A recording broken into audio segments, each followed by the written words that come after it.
Bonjour, bonjour tout le monde, bon matin, bienvenue dans ma cuisine. On est mardi, une nouvelle semaine de recettes, toujours dans notre décompte vers le temps des fêtes. Cette semaine, au programme, on aborde les entrées festives. Alors, avant que je vous raconte exactement ce qu'on va faire aujourd'hui, on regarde si tout le monde est bien ici. Ok, Christine, Marina, Chantal, Lysandre, bon... Tout a l'air de bien se passer, tout le monde a l'air de se connecter correctement. Nathalie, on a Louise aussi. Bon, parfait. Alors, bonjour à toutes, bonjour à tous. Donc, on le sait, on est tous dans le même état. On a tous bien compris que ça y est, hein, Noël s'en vient, puis qu'il faut se préparer. C'est sûr que peu importe dans quel coin du monde on vit, on se doute bien que ce ne sera pas un Noël comme les autres années, mais ça n'empêche que l'on veut fêter ça, on veut souligner ça, puis on veut se gâter avec des belles préparations, mais sans pour autant passer des jours et des jours dans la cuisine. Donc, au fur et à mesure que Noël va approcher, on va aborder les différents plats que l'on réalise lors du temps des fêtes. Donc, cette semaine, les entrées. La semaine prochaine, les plats principaux avec de belles recettes de dinde. Puis, la semaine suivante, on abordera, vous verrez, surprise. Des petits décors, des petits apéritifs, des petites choses dans ce genre. Bon, aujourd'hui, donc, au programme de notre live du mardi, on va réaliser des palais croustillants à la mousse d'avocat et saumon fumé. Donc, extrêmement simple, puis avec différentes variantes au niveau des formes et des quantités. Donc, on plonge direct dans le vif du sujet. Vous devez avoir réussi à tous vous connecter sans aucun problème. Avant que j'oublie, parce que c'est rendu habituel et du coup, souvent, j'oublie, puis on a des nouvelles personnes qui se connectent à chaque mardi, puis tant mieux. L'intégralité de la recette est disponible sur fanelli.com. Donc, au fur et à mesure de la recette, je donne parfois les quantités, mais vous avez la fiche intégrale avec les trucs et astuces, avec tous les poids disponibles, donc sur www.fanelli.com dès la fin de ce live. Alors, on va commencer par faire notre fond. En fait, j'ai appelé ça un palais croustillant parce que c'est pas vraiment un fond de tarte, c'est pas vraiment un sablé, c'est entre les deux et ça a un côté un petit peu croustillant. Et donc, on va commencer par préparer notre fond. Donc, on commence par mettre dans le bol des zestes de citron. Donc ça, les zestes de citron, je vous ai déjà montré. En fait, l'idée, c'est d'avoir un citron idéalement bio, mais au moins bien nettoyé. Puis, on va éplucher notre citron, non pas avec un couteau, mais avec un économe. Ce qui fait qu'on va récupérer, vous voyez, juste le zeste du citron et non pas la partie blanche qui est amère. On met donc le zeste de notre citron entier à l'intérieur du bol. Également de l'aneth frais, vous voyez comme ceci. On peut utiliser du déshydraté, mais si vous utilisez de l'aneth déshydraté, il faudra mettre l'équivalent d'une petite cuillère à thé, cuillère à café d'eau, parce que là, l'aneth va apporter de l'humidité à la recette. Si on a du sec, ça fera un peu moins, ça fait une pâte un peu plus sableuse, mais ce qui n'est pas très grave. Donc là, 3-4 branches d'aneth à l'intérieur du bol. Puis je viens rajouter un bon 10 grammes, une belle cuillère à table de graines de chia. Donc les graines de chia, on en a déjà parlé quelques fois. La graine de chia, c'est très intéressant à avoir un pot dans son placard. C'est un ingrédient qui devient de plus en plus populaire. Populaire pourquoi? Parce que il est riche en protéines en particulier, mais également en magnésium et en calcium. Mais surtout, moi, je l'aime pour son côté rassasiant et dépanneur. Je m'explique. Les graines de chia, c'est en fait... c'est un peu comme un cousin éloigné de la graine de lin, c'est-à-dire que quand il est en contact avec de l'eau, il va dégager comme un gel. Puis évidemment, si tu as des graines de chia que tu as ingérées, peu importe de quelle façon dans tes recettes, elles vont gonfler à l'intérieur de l'estomac et donc ça devient quelque chose de rassasiant. Donc dans le smoothie du matin, dans le jus du matin, hop, une cuillère pulvérisée en même temps, tu vas avoir un smoothie qui va te tenir un peu plus longtemps, pratiquement jusqu'au dîner, bien plus facilement. Également dans toutes vos recettes, quelles qu'elles soient, de biscuits, de cookies, de muffins, toutes ces recettes-là, même de cakes salés, si vous incorporez une belle cuillère à table de graines de chia, pulvérisées ou non d'ailleurs dans la recette, eh bien peut-être que vous ou vos adolescents ou peu importe qui mangent vos biscuits, au lieu de prendre 3 biscuits d'affilée, peut-être qu'au bout du premier ou du deuxième, j'ai plus faim. C'est la graine de chia qui a fait son effet. Donc c'est intéressant à voir, on en trouve ça maintenant dans n'importe quelle épicerie, sinon dans les magasins d'alimentation naturelle. Ça vaut pas si cher que ça, mais c'est surtout que le paquet dure assez longtemps. L'autre point qui est intéressant concernant les graines de chia, c'est que c'est un bon substitut, un bon dépanneur pour remplacer les œufs. Alors, pas les œufs, mais l'œuf. Mettons que tu es en train de faire une super belle recette de peu importe quoi, un gâteau au yaourt, des biscuits. Ça demande 4 œufs, tu ouvres le frigo. Merde, j'ai juste 3 œufs. Qu'est-ce que je vais faire? Au lieu de se casser la tête pendant 2 heures à faire des calculs scientifiques d'équivalence, eh bien, mettez 3 œufs, puis le 4e, tu le remplaces par une cuillère de graines de chia comme on vient de mettre là. Donc, on peut soit, comme avec le thermos, ce qui est pratique, c'est qu'on met la cuillère de graines de chia au départ, on la pulvérise 10 secondes, vitesse 10, puis du coup, elle va être remplacée sans aucun problème. Sinon, on peut également la mettre à l'intérieur de son gobelet et puis la laisser avec un peu d'eau un quart d'heure avant d'incorporer. Donc, c'est un bon substitut dépanneur. Attention, on ne peut pas remplacer 6 œufs par 6 cuillères à table de graines de chia, ça ne marchera pas. Mais c'est un dépanneur pour le 6e œuf. Comment ça s'écrit? Chia. C-H-I-A. Graines de chia. C'est bon? Ok, donc on recommence. Dans le bol, on a des zestes de citron, de l'aneth et nos graines de chia. Donc, dans ma recette de palais croustillant, il n'y aura pas d'œuf. Et on y va pour 10 secondes vitesse 10 pour pulvériser tout ce monde-là ensemble.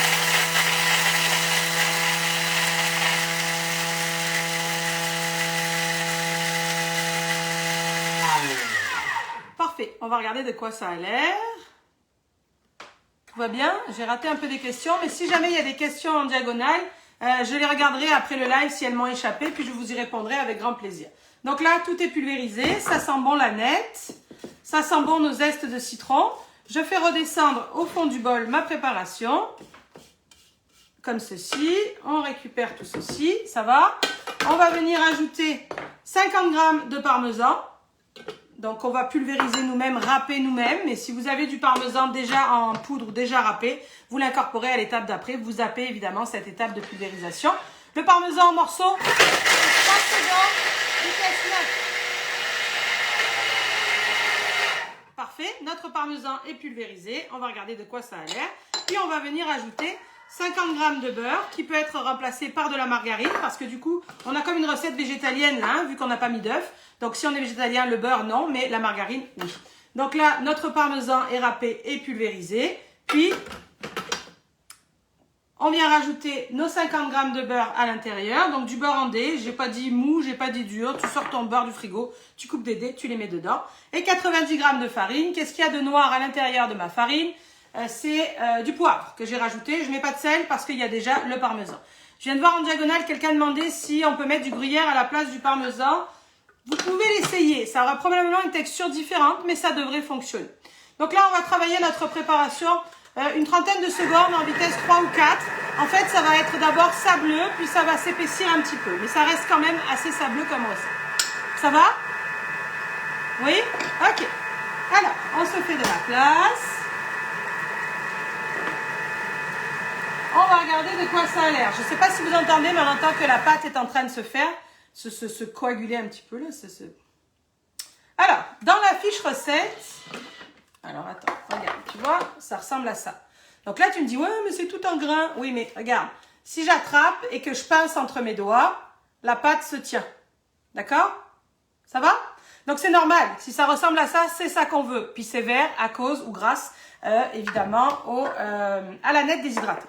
Donc sur la fiche recette, j'ai fait des, que vous avez vu en fait, sur la photo que vous avez vu passer quand vous êtes inscrit aujourd'hui, c'était des palais croustillants individuels. Donc pour ce faire, j'avais utilisé mon moule à muffins comme ceci. On peut soit sortir la pâte, la rassembler, puis venir couper en 12 morceaux, puis après tasser avec son pouce au fond de chaque encoche ou une cuillère. Je vous explique tout dans la fiche recette. Mais je voulais vous montrer d'autres variantes aujourd'hui. Donc là-dedans, oui, ça peut marcher dans des moules en silicone sans aucun problème. Et la recette qu'on a là actuellement avec tous les ingrédients va donner 12 palais individuels comme ceci. Alors ça donne des entrées pas très grosses. Mais c'est sûr que dans le temps des fêtes, moi j'ai jugé que c'était suffisant parce que on mange plein d'autres affaires. Mais sinon tu peux en mettre 2 ou, comme on va le voir, varier les tailles. La même recette peut être réalisée dans des moules à muffins petit format. Donc 24 petits formats comme ceci. Ça se fera très bien sans aucun problème. Je vais vous expliquer pour la conservation et l'organisation plus tard. Mais pareil, du coup, soit vous rassemblez votre pâte et vous coupez en 24 petits morceaux qu'on tasse au fond pour avoir des bouchées en fait apéritives. Ça va jusqu'ici? Donc, individuel comme ceci, les 24 en mini. On voit ici que j'en ai fait un d'avance évidemment, puis j'ai choisi volontairement de le faire dans un moule charnière. Donc, dans un moule charnière 25 cm, pas trop gros parce que vous voyez, il est quand même assez fin, mais c'est correct pour là. Puis, là tout de suite, tant qu'à vous montrer autre chose, je vais le faire dans mon moule à tarte rectangle. Donc, c'est quoi la différence? C'est toi qui décides, ça dépend le visuel que tu veux avoir. Les bouchées apéritives en tout petit, chacun va tirer son petit palais croustillant à la mousse d'avocat et se régaler à l'apéritif. Les autres, plus en entrée. Ou là, aussi bien dans la longue que dans la ronde, dans le moule charnière, c'est sûr qu'il y a un côté un peu plus... ça va faire un beau plat posé au centre de la table. Mais par contre, quand tu vas servir, ça se sert assez, mais ça va se briser un peu au niveau de la pâte, alors qu'en individuel, ça ne le fera pas. Ça va? J'ai pas vu bien vos questions pendant ce temps-là, mais je pense que vous comprenez, il n'y a rien de compliqué là-dedans. Donc là, je répartis ma pâte dans mon moule comme ceci. Alors, vous savez que je suis une stressée du démoulage en général, mais comme ce moule-là a le fond amovible et qu'il suffit de pousser, j'ai rien mis. Puis la pâte, quand même, contient du beurre à l'intérieur, donc elle se démoule assez facilement. Dans les moules à muffins, là, il est petit, c'est pas nécessaire non plus de mettre du gras ou quoi que ce soit parce que la pâte est assez grasse, puis les moules, souvent, sont anti-adhérents. Est-ce que ça va? Oui? Donc, c'est pas plus compliqué que ça. Ça n'a pas besoin d'être beaucoup plus tassé que ça. Là, ça s'en va dans un four préchauffé à 400 degrés Fahrenheit ou 200 degrés Celsius pour, quand c'est des comme ceci, là, dans la fiche recette, c'est cela, c'est environ 12 minutes. Quand on fait dans les plus gros comme ça, on va aller vers 15-16 minutes. Vous comprendrez donc que si vous les faites en mini comme ceci, à ce moment-là, une dizaine de minutes sera suffisant. Ça va? Dans tous les cas, ce qui est important, c'est d'attendre que ce soit complètement refroidi avant de venir les démouler. Parce que sinon, c'est encore moelleux, donc ça se démoule un peu moins bien. Ça va? Donc là, ici, à peu près 15-16 minutes, 400 degrés Fahrenheit, 200 degrés Celsius au four. Ça va tout le monde? Oui? Bon. Donc, organisation. Cette petite affaire-là, peu importe la forme que tu décides de le faire, tu peux la faire d'avance. Une semaine, 10 jours, sans problème, dans une boîte métallique comme des biscuits, ça va se conserver. Tu peux également les congeler bien à plat, ça va se congeler sans aucun souci à cette étape-là. Ça va? Mais une semaine avant Noël, c'est bien aussi. Puis après, on va voir pour le restant de la recette. Ok, le restant de la recette, c'est la mousse avocat. Donc là, je vais mettre à l'intérieur du bol. Je peux laver mon bol ou pas, c'est pas très important à cette étape-là. 40 grammes de jus. En fait, c'est le jus, vous savez, à l'étape 1, j'ai zesté mon citron. Ben, c'est le citron qui me restait. Je l'ai pressé, donc ça fait environ 40 grammes. Je sale et poivre généreusement ce jus de citron-là. Puis, je vais lancer l'étape et je vais vous raconter ce que je suis en train de faire. Vous allez mieux comprendre. Donc là, environ une cuillère à thé de sel. Vous allez me dire, c'est beaucoup, mais vous allez rapidement comprendre pourquoi. Je refais. Donc, j'ai juste mon jus de citron, sel, poivre là-dedans. On est d'accord? Ici, je m'en vais pour 2 minutes à 90 degrés. Faible vitesse, mijotage. Qu'est-ce que je suis en train de faire? Alors, c'est facultatif. Je me suis questionnée, mais j'ai décidé, dans notre mousse avocat, de venir ajouter de la gélatine. Pas de panique, je vais tout vous raconter sur la gélatine. Mais ce que je veux commencer à dire, c'est pourquoi j'ai choisi d'en mettre versus ne pas en mettre, pour ceux qui ont envie de se positionner par rapport à ça. J'ai choisi de mettre de la gélatine parce que je veux qu'on s'organise pour le temps des fêtes et que la recette d'aujourd'hui, on soit capable de la faire la veille facilement au niveau du montage au complet puis du dressage. Donc la gélatine va faire que notre préparation va quand même mieux se tenir, même si on fait ça 12 ou 24 heures à l'avance. Ici, je vois une question concernant l'avocat. Est-ce que je peux utiliser les avocats? Oui, les avocats congelés qu'on trouve en morceaux, vous pouvez l'utiliser pour cette recette. Évidemment, les laisser dégeler avant. Laissez-moi aller sur la gélatine d'abord pour pas qu'on s'embrouille. Donc, vous avez compris le pourquoi je mets de la gélatine, pour que le visuel avec la poche à douille soit plus joli et que ça se tienne mieux, surtout même si on prépare la recette un jour à l'avance. Il existe plusieurs sortes de gélatine. Je vais vous dire quelques mots pendant que ça chauffe. Mais après, là, en début d'après-midi, je vais vous coller sur le site internet fanelli.com un article, vous savez, comme on fait parfois des blogs avec les lexiques où je vous donne des explications. Et vous allez retrouver tout ce que je vous raconte par écrit. Surtout là que nous parlons, nous sommes un groupe cosmopolite avec une grosse partie d'Européens puis une grosse partie de Québécois. Ici au Québec, on a particulièrement que de la gélatine en poudre. La classique, c'est la Knox. En France, on a pratiquement que de la gélatine en feuilles. Vous pouvez utiliser la sorte que vous le souhaitez. Par contre, attention, les deux ont une activation différente. La gélatine en feuilles, mais c'est inscrit dans la fiche recette. Si vous en avez, vous allez utiliser 2 feuilles de gélatine que vous allez, avant de commencer la recette, mettre à tremper dans de l'eau froide, à part, d'accord? Puis quand ce sera le temps d'incorporer la gélatine dans à peu près 15 secondes, vous irez égoutter vos feuilles de gélatine, les ajouter dans le bol. Comme moi, je vais venir ajouter ma poudre. Est-ce que ça va? Donc, ce qui est important de comprendre, c'est que la gélatine en feuille a besoin d'être réhydratée dans de l'eau froide, puis égouttée, essorée et ensuite incorporée à la préparation. Maintenant, dans les deux cas, la gélatine, ce qu'on veut, c'est qu'elle vienne faire prendre une préparation. Pour ce faire, la gélatine, c'est fragile, c'est-à-dire qu'il ne faut pas que ce soit mis en contact avec des préparations trop chaudes, parce que sinon, ça tue tout le pouvoir gélifiant. Mais en même temps, aussi bien dans le cas des feuilles que de la poudre, il faut qu'elle soit incorporée dans un liquide qui soit tout de même tiède. La température idéale, c'est entre 80 et 90 degrés. Donc, c'est parfait parce qu'avec le Thermix, on est capable de choisir notre température. Ici, donc, vous comprendrez que c'est pourquoi j'ai activé, chauffé pendant 2 minutes mon jus de citron pour pouvoir venir y incorporer ma gélatine. Puis ensuite, rapidement, venir pulvériser ça. Puis ensuite, rajouter mes avocats et gélifier ma préparation à l'avocat. Est-ce que ça va? Donc, vous comprendrez que quand vous voulez incorporer de la gélatine dans n'importe quelle recette de mousse ou de préparation, vous pouvez vous amuser à faire tout et n'importe quoi. Du moment que vous prenez une partie de la préparation, ça peut être de l'eau, ça peut être du lait, ça peut être de la crème, ça peut être du jus de citron comme ici ou du jus de pomme ou de n'importe quoi qui va dans ta recette. Tu prends une partie du liquide très petite, environ 50 ou 60 grammes, c'est assez pour un sac ou deux feuilles, que tu vas venir dans quelques minutes activer à 85-90 degrés, mélanger ta gélatine à l'intérieur et ensuite mélanger ça dans ta chantilly montée, dans ta crème, dans ton yogourt, dans peu importe quoi ou ta préparation. Est-ce que ça va? Mais je vous renverrai, je vais vous donner l'article sur le blog avec plus de détails tantôt. Donc là, on a compris, je ne traîne pas.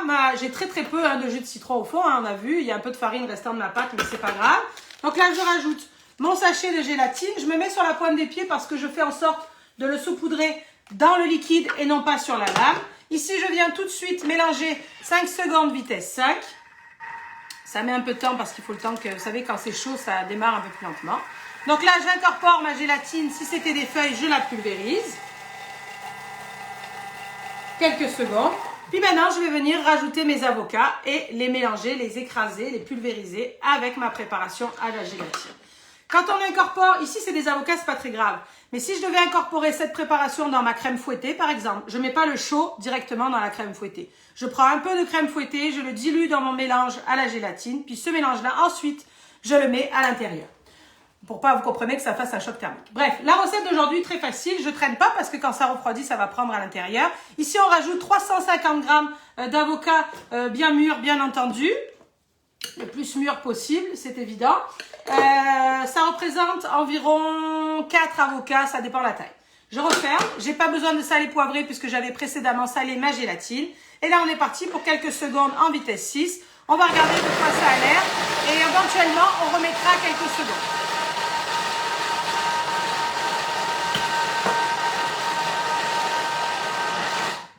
Ça va tout le monde? Oui, ça va vite, mais ça va. Puis encore une fois, je vais vous renvoyer un document écrit pour la gélatine d'ici quelques heures. Là, vous voyez ce qu'on obtient. Donc, je trouve ça pas mal, mais je vais redescendre un peu les morceaux qui sont sur les bords et remettre quelques coups parce qu'ensuite, comme je vais travailler avec une douille, après, j'aimerais ça qu'il n'y ait pas de morceaux. Parce que si jamais il y a comme un morceau d'avocat au milieu, ça risque de bloquer ma douille et d'être désagréable. Donc, je replace et je vais venir remettre quelques secondes. Je vois en diagonale passer des questions concernant l'agar-agar. Oui, vous pouvez faire cette recette avec de l'agar-agar. Pourquoi je ne m'éternise pas sur le sujet? C'est parce que pour le coup, ici au Québec, c'est vraiment pas populaire. Peu de monde utilise ça. C'est très rare. Là. Donc, et puis, on en trouve difficilement. Et quand on en trouve, c'est assez cher. En tout cas, de ce que je sais. Donc, je ne creuserai pas plus sur l'agar-agar, mais si vous avez l'habitude de l'utiliser, vous pouvez faire la recette. Il suffit évidemment d'adapter la méthode. L'agar-agar, lui, a besoin de chauffer réellement, de bouillir avant d'être intégré. Ici, donc, on a notre préparation à l'avocat. Je récupère mon panier parce que je vais travailler avec une poche. Vous savez que quand on a une poche, moi, je trouve ça pratique d'avoir le panier parce qu'il va m'aider à soutenir ma poche de sorte que j'aurai une main pour tenir le bol et une main avec ma spatule pour faire des dessin. Donc, j'ai placé ma poche comme ceci avec mon trou. J'attrape mon bol. Ma préparation à l'avocat. Donc, qui est citronné quand même, mais c'est super bon en bouche. Je veux dire, c'est pas trop. Surtout qu'on va avoir, tu sais, ça va se balancer avec notre préparation, notre croûte, puis notre saumon fumé. Mais par contre, l'intérêt d'avoir généreusement citronné ma mousse avocat, eh bien, c'est que je vais pouvoir préparer cette recette, comme je vous le disais tout à l'heure, la veille, sans que l'avocat change de couleur. Ça va? Ok, remettons ça par ici pour avoir l'air un peu organisé, rangé.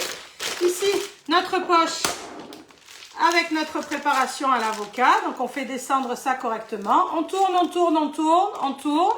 Vous voyez? Puis rendu là, mon doigt tourne autour de ma poche pour serrer et se placer comme ceci. Quand on travaille à la poche, on travaille avec une seule main normalement. C'est cette main-là qui appuie la poche, c'est pas celle-ci. Vous appuyez ici. Quand tu appuies ici, tu maîtrises moins. Puis ça ressort par l'arrière la plupart du temps, puis c'est très désagréable. Donc là, celle-ci, elle est juste là pour guider. Mais c'est elle qui doit appuyer, donc il faut que tu sois toujours serré. Vous allez voir qu'à un moment donné, on va se reprendre pour serrer et faire descendre notre préparation. Rendu là, eh bien, amuse-toi. Tout est dans le visuel. Donc, tu peux venir faire des petits proutes comme ça d'avocat un peu partout sur ta préparation. On va jouer après un peu sur les volumes. Comme ceci. Donc évidemment, peu importe si tu es en palais individuel ou en palais apéritif, ce sera le même principe. Hein, vous l'avez vu sur la photo de la recette. Comme ceci. Je ne vous regarde plus pendant que je fais ça. Donc encore une fois, s'il y a des questions, j'y répondrai quand j'aurai terminé. Là, on s'en garde un peu pour venir rajouter par-dessus nos morceaux d'avocat quand ils vont être mis. Ça va faire un joli visuel. On comble un peu comme ceci. Jusque-là, c'est compliqué? Non, absolument pas. Là, on attrape notre saumon fumé. Vous voyez, hein, donc du saumon fumé coupé en lanières comme ceci. Puis, qu'on va venir répartir harmonieusement, on va dire, sur notre tartelette. Alors, tu vois, j'ai voulu prendre ma fourchette, mais je serais mieux avec les doigts. Hein. C'est pas grave, de toute façon, c'est moi qui vais la manger, la tarte. Hein. Qu'est-ce que vous en pensez? Parce que l'idée, c'est de venir faire quelque chose d'assez joli dans ta disposition de saumon. Là. Alors, en petit, vous avez vu que j'avais mis juste des petites bandelettes par-ci, par-là. Comme ceci. On peut venir en répartir par ici. Puis ensuite, on va venir compléter avec un peu de mousse qui reste encore à l'intérieur. Donc des petites rosettes par-ci par-là. Comme ceci. Ça va tout le monde? Quelqu'un demande si on peut utiliser le saumon gravlax. Quelle belle question. Le gravlax qu'on a préparé dans notre cours Joyeuse Fête. Oui, vous pouvez utiliser votre gravlax tranché fin en diagonale comme je vous montre. Là, comme on coupe du saumon fumé. Au lieu de le couper un peu plus gros. Bon, qu'est-ce que vous en pensez? Ça a l'air pas pire. Vous avez vu? J'ai laissé un peu de dégagement sur les côtés pour qu'on voit nos petites rosates un peu jolies comme ceci. On peut peut-être s'en garder un petit morceau ou deux. Ça va tout le monde? Oui? Là. Ici donc, je reprends ma poche que je resserre et je viens replacer mon doigt comme je vous ai montré. Et le morceau qui gêne, tu te le twistes autour du pouce pour pas qu'il vienne traîner dans ta recette. Et là, on finalise en mettant à droite à gauche des petits proutes de notre mousse d'avocat, par-ci, par-là. Qu'est-ce que vous en pensez? Des plus ou moins gros, des plus ou moins petits. Peut-être qu'on pourrait se remettre... non, lui, ça ne changera pas grand-chose. On peut s'en mettre des petits croisés comme ça. Sérieusement, moi, je trouve que ça, c'est le genre d'entrée qui claque à mort, alors qu'en fait, c'était vraiment pas compliqué à préparer. Qu'est-ce que vous en pensez? Oui, on aime ça, hein, quand ça claque. Ensuite, on peut venir terminer ça avec quelques jolis morceaux de citron. Donc, on peut, par exemple, ici... Alors, vous savez faire ça? Ça, c'est une tranche de citron coupée super fine, sur lequel, vous voyez, j'ai juste coupé ici avec mon couteau, pas au complet. Puis là, j'ai plus qu'à twister ma tranche de citron. Puis, je peux venir la placer comme ceci. On peut venir se rajouter de ci, de là, des morceaux de citron plus ou moins gros, vous voyez. Ça peut être comme ça. J'en ai fait des tout petits aussi qu'on peut venir mettre par ici. Puis par là. Qu'est-ce que vous en pensez? Donc encore une fois, ça peut être fait la veille. C'est rien du tout ça. Là. Donc ta mousse avocat, une fois qu'elle est faite, autant la dresser. Tu sais, c'est pas la peine. Ben, tu peux la faire d'avance et la pocher au dernier moment, mais ça ne changera pas grand-chose. On peut venir aussi... Attends, on va s'arranger un peu notre plat tant qu'à faire. Comme ceci. En plus, il nous reste du citron. Comme ceci. Ici... Nos pluches d'aneth, ça l'aneth c'est vraiment joli, hein. Vous avez remarqué déjà dans la déco là. Alors on peut mettre des plus grosses, puis on peut venir mettre des plus petites, de ci de là, de notre palais croustillant à la mousse d'avocat. Alors, je ne peux pas lire vos messages pendant ce temps-là, mais je les regarderai après. J'espère que tout va bien et que la recette vous plaît.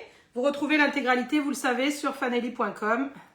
Dès que notre live est terminé. Bon, vous avez compris l'idée concernant les petits trucs, là, les petites pluches d'aneth. On peut s'en mettre en bordure de plat pour compléter entre nos citrons, comme ceci et comme ceci. Ici, ici, un peu de volume. Qu'est-ce que vous en dites? Ça va? Oui, vous la voyez? On va se faire un peu de place par ici. Puis, tant qu'à y être, on peut s'ajouter aussi, vous l'avez vu sur les photos, j'avais mis des petites étoiles comme ça, jolies. Alors c'est sûr que c'est des étoiles normalement pour les desserts sucrés, mais tu sais c'est pas très grave. Là, s'il y a 3-4 étoiles sur ta préparation, comme ceci. Vous avez vu aussi sur la photo que si vous dressez à l'assiette, vous comprenez ce que ça veut dire à l'assiette, eh bien vous auriez pu faire quelques petits proutes d'avocat dans l'assiette et venir y déposer des petites décorations. Et voici, je ne sais pas ce que vous en dites, mais il me semble que ça fait une entrée pas pire qui claque. Alors c'est sûr que mon plat a un rebord, donc ça a l'air assez plat. Mais quand même, là, il me semble que posé au centre de la table, puis c'est vraiment pas compliqué. C'est pas si cher que ça, il y a 150 grammes de saumon fumé, donc c'est sûr que si tu as acheté, si tu devais nourrir, là ça fait à peu près 6-8 personnes, 6-8 personnes en saumon fumé, ça te prendrait la plaque au complet. Daniel pose une bonne question, elle dit est-ce que la croûte va ramollir? Eh bien non, même si on le fait la veille, elle va quand même garder une texture intéressante. Donc il n'y a pas de problème, c'est pour ça que je vous dis, vous pouvez le faire la veille sans aucun souci. Puis rappelez-vous, il y a toutes sortes de formes différentes. Moi, je sais que je suis pas mal fan de cette version-là. Je trouve que c'est moderne. En individuel, en bouchée, ça peut se faire sans aucun souci. Ça va? Si vous avez des questions, n'hésitez pas à les noter. J'y réponds par la suite. Qu'est-ce que j'ai d'autre à vous dire? Nos programmes du temps des fêtes. D'abord, bienvenue. Il y a beaucoup de gens qui sont inscrits depuis la semaine dernière suite au pain d'épices que vous avez a priori apprécié. Jeudi, dans notre live VIP, on continue nos entrées. Là, on va préparer 2 recettes jeudi. Une crème de marron, une crème d'oignon, un velouté d'oignon caramélisé et au marron avec du canard croustillant. Puis vous allez voir qu'en direct, comme aujourd'hui, je ferai une autre variante pour vous montrer encore d'autres possibilités concernant la recette. Puis on va se préparer des belles petites baguettines au sésame. J'espère que vous avez apprécié, j'espère que vous aimez ça. Moi, j'ai hâte parce qu'aujourd'hui c'est Noël chez moi, parce que je peux pas la garder jusqu'à Noël non plus. Donc je vais la manger et me régaler. Sur ces belles paroles, la semaine prochaine, je vous l'ai dit, on travaille la dinde et mardi et jeudi avec des belles recettes festives. Je vous souhaite une belle après-midi. Salut tout le monde!